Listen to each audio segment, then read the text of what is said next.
La matinale top 5. 7h30, 9h30, Nicolas Vidal. Pierre-Jean Chalençon, est-ce que vous êtes là et est-ce que vous m'entendez? Ah, je vous entends bien, mon cher. Comment allez-vous? Impérialement. Impérialement, bien sûr, impérialement, on ne peut pas s'exonérer, effectivement. Je vous présente Pierre-Jean Chalençon, vous êtes le plus grand spécialiste collectionneur de Napoléon, collectionneur d'objets aussi, et vous êtes homme de médias, vous êtes homme de médias, et vous prenez position énormément, et c'est pour ça que je vous ai appelé, pour que vous nous donniez un décryptage de la vie politique, de la vie économique de ce pays, et parce que vous parliez de la France comme du Titanic, Pierre-Jean Chalençon. Est-ce qu'on en est là aujourd'hui? Est-ce que la France est le Titanic, et qui est l'orchestre, et qui joue quoi, en fait? Bah écoutez, je pense que oui, on est quand même pas le Queen Mary là. Là, on n'est pas sur la même ligne. On n'est pas sur la même compagnie de navigation quoi. Ouais. Non, c'est grave ce qui se passe depuis maintenant une vingtaine d'années. Mais il y a une accélération depuis l'arrivée malheureusement du président Macron qui est absolument atomique quoi. Et tout le monde est d'accord là-dessus, d'ailleurs, que ce soit la droite, la gauche, enfin ce qu'il reste, puisque même eux ont été atomisés, quoi. Oui. Pour vous, il y a un véritable effondrement du pays depuis qu'Emmanuel Macron est au pouvoir. Ben, il avait commencé un peu avant, mais là, il y a une accélération, selon vous. Hein? Bah, écoutez, il y a regardé ce qui se passe un peu partout, ouais. quoi. Allez regarder les hôpitaux, regarder les écoles, regarder les services de l'État. Regardez les agriculteurs, regardez les agressions. Là, moi je suis effaré du nombre d'agressions. Là, je crois par rapport à l'année dernière, il y a plus de 300 victimes, enfin 300 meurtres dans l'année qui ont eu lieu. Le nombre d'agressions a été multiplié par je ne sais pas combien de centaines de pourcentages. Les prisons sont remplis à 80% d'étrangers ou alors de Français, mais quand ils sont français, ils sont d'origine étrangère. Les tribunaux sont engorgés. À part les services prélèvements obligatoires, qui sont pas efficaces, si je puis dire, pour le malheur de nous. Et bien le reste, c'est catastrophique. L'armée, il n'y a plus d'armée, il n'y a plus de... Là, je vois aujourd'hui le président de la République reçoit M. Zelensky, on se demande qu'il vit encore fou là. Apparemment, il devrait plutôt être en taule qu'autre chose. Mais je vais dire, ça va quoi. Il y a un moment, on n'a plus d'argent pour les hôpitaux, on n'a pas d'argent pour les agriculteurs, on n'a pas d'argent pour la culture. Et on donne des centaines de millions à ce type qui est un corrompu, tout le monde le sait. C'est monstrueux. Ce qui se passe, de toute façon, en plus, la guerre est perdue. Donc, mais enfin, c'est dingue. Oui, c'est dingue. Ouais. Et vous avez raison, Zelensky, Volodymyr, de son petit nom, vient à Paris aujourd'hui pour signer un nouvel accord de sécurité politique, économique et militaire. Effectivement, on se pose la question, on imagine que dedans, il va y avoir quand même un peu d'investissement de la part de l'État français, notamment d'Emmanuel Macron, mais de nous, notamment nos impôts. Effectivement, ça pose question quand même, hein, ce nouvel accord. Et puis, ça nous met en travers encore plus avec la Russie, parce que je suis pas sûr que Vladimir, il apprécie très justement que Volodymyr Zelensky soit à l'Élysée aujourd'hui. Bah oui, puis vous avez vu, moi j'ai regardé le reportage de la semaine dernière de ce journaliste américain là, sur cette interview. Oui, et on va en parler, oui. Et qui était quand même assez couillu. Ça me rappelle ce qu'avait fait PPDA à l'époque, ou ce qu'a fait Yves Morosi il y a plus avec Brejnev, ou avec des personnalités, ou pendant la guerre d'Irak avec Saddam Hussein. Je veux dire, monsieur Carlson est allé faire des courses à Moscou. Tout va très bien aussi. Hein. Tout va très très bien. Moi, j'ai des amis qui étaient à Moscou il n'y a pas longtemps. Ils me disent, mais tout va bien. Tout va bien.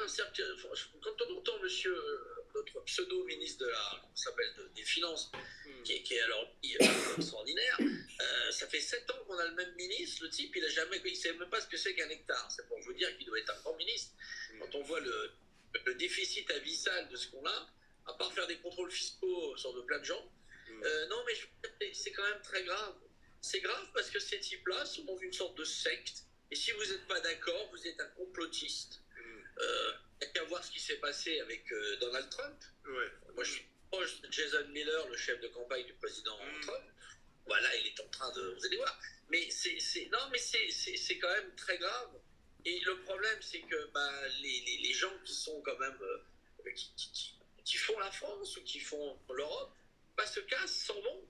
Moi, vous savez, je suis à 2 doigts de m'en aller. J'en ai ras-le-bol. On en a tous ras-le-bol. On n'est pas suivi et il y a une sorte de petit, comment dirais-je, vous savez, c'est comme la crème brûlée. Il y a une petite couche, une petite couche de sucre qui nous permet de se maintenir à la surface. Mais cette couche de sucre, elle va s'effondrer. Je veux dire, mais qui aujourd'hui a envie de rester dans ce pays? Regardez la tête des gens dans les rues, la tête des gens dans les restaurants. Déjà, il y a moins en moins de gens au restaurant. Oui, déjà, ouais, déjà. Tellement cher. Alors, regardez le prix de l'électricité, parce que j'avais oublié de parler des prix de matières premières, de la nourriture. Bon, je ne sais pas comment les gens font, mais enfin, déjà, moi, là, je suis en train de... J'ai reloué le palais de Vivienne à une grande société d'événementiel, parce que sinon, c'était pas tenable de tenir avec des petits moyens.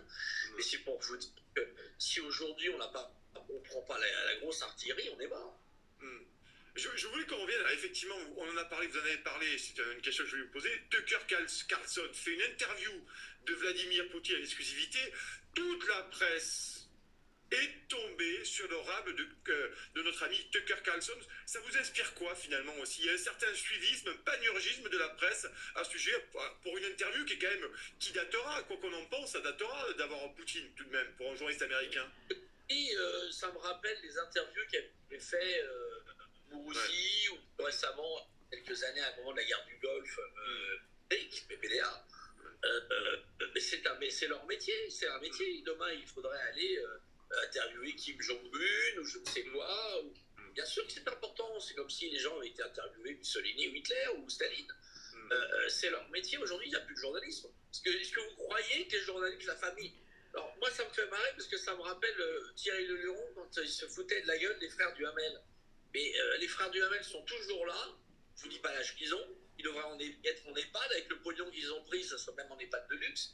Et ils nous ont refourgué leur neveu et Nathalie Sinclair. Mais c'est quoi cette famille?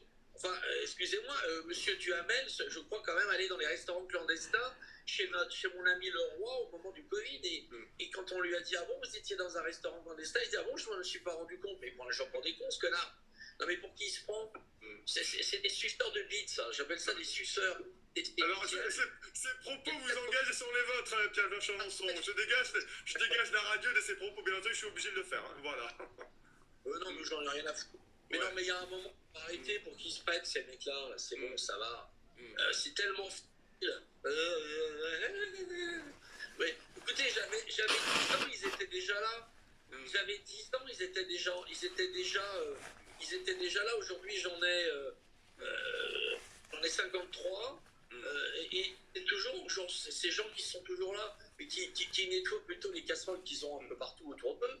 Enfin, moi, j'ai rien à dire, mais je veux dire, il y a un moment, vous savez, ça devient fatigant.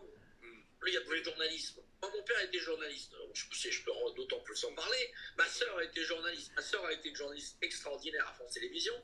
Elle s'est fait remercier d'ailleurs comme une quinzaine de chroniqueurs de France Télé, comme Henri-Jean Servat, même comme William Lémergie, parce qu'on lui a montré la porte, etc. Sinon, il serait resté à France 2. Je veux dire, non, mais il y a un moment, il faut arrêter, quoi. C'est affligeant.